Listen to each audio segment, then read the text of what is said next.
Every April Fool's Day, my boyfriend joined his childhood friend in the same cruel prank, pretending to propose to me. Last year, I slipped the ring onto my finger, my heart full of hope. Suddenly, the mechanism snapped tight. Pain shot through my hand and I cried out. He apologized afterward and promised that this year the proposal would be real. As such, I arrived carefully dressed, believing him. Instead, I was met with a face full of cake. He reached out gently, wiping the cream from my face as if it were nothing more than a harmless joke. However, this time I took a step back. After 6 disappointments, I chose to walk away. So why was it that, in the end, he was the one consumed by regret? Every year on April Fool's Day, my boyfriend would team up with his childhood best friend to pull the same prank on me. He would pretend to propose. Last year, the two of them laughed like it was the funniest thing in the world, even though my fingers were almost crushed in the process. Later, he apologized and swore that this year would be different. This year, the proposal would be real. As such, when he called me again, sounding urgent and telling me to come to the place where we had our very first date, I believed him. I curled my hair, got my nails done, and spent extra time perfecting my makeup. I picked out a brand new outfit and even drafted the announcement post I was going to share once everything became official. However, the second I stepped through the door, smiling and full of excitement, a thick slab of cake cream slammed straight into my face. Laughter burst out from among the crowd and a girl's voice rang out, bright and smug. "I told you Whitney would show up, Nolan. You lost." Nolan Jones walked over and, just like always, gently wiped the cream off my face. "You got all dressed up," he said with a soft smile. "It's a shame about the outfit." Then he added, like it was nothing, "I made a bet with the guys about whether I could get you to come. I said you wouldn't.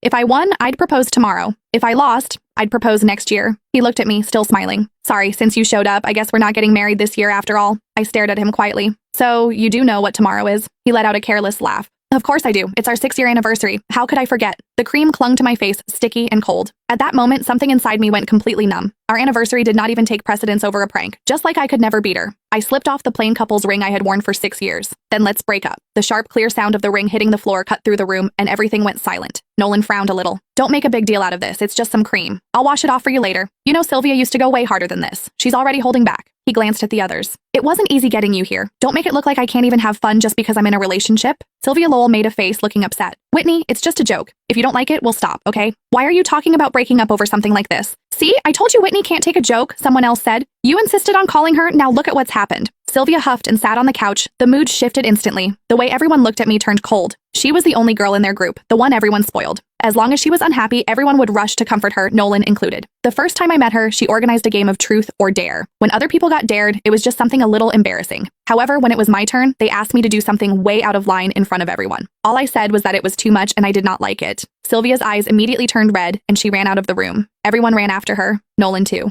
The welcome party that was supposed to be for me ended with me sitting there alone. He never said anything about it afterward, but from that day on, he never brought me to their gatherings again, unless Sylvia said it was okay. Then Nolan looked at me, his brows pulled tight. "Whitney, apologize to Sylvia. Before, I would have swallowed everything. I would have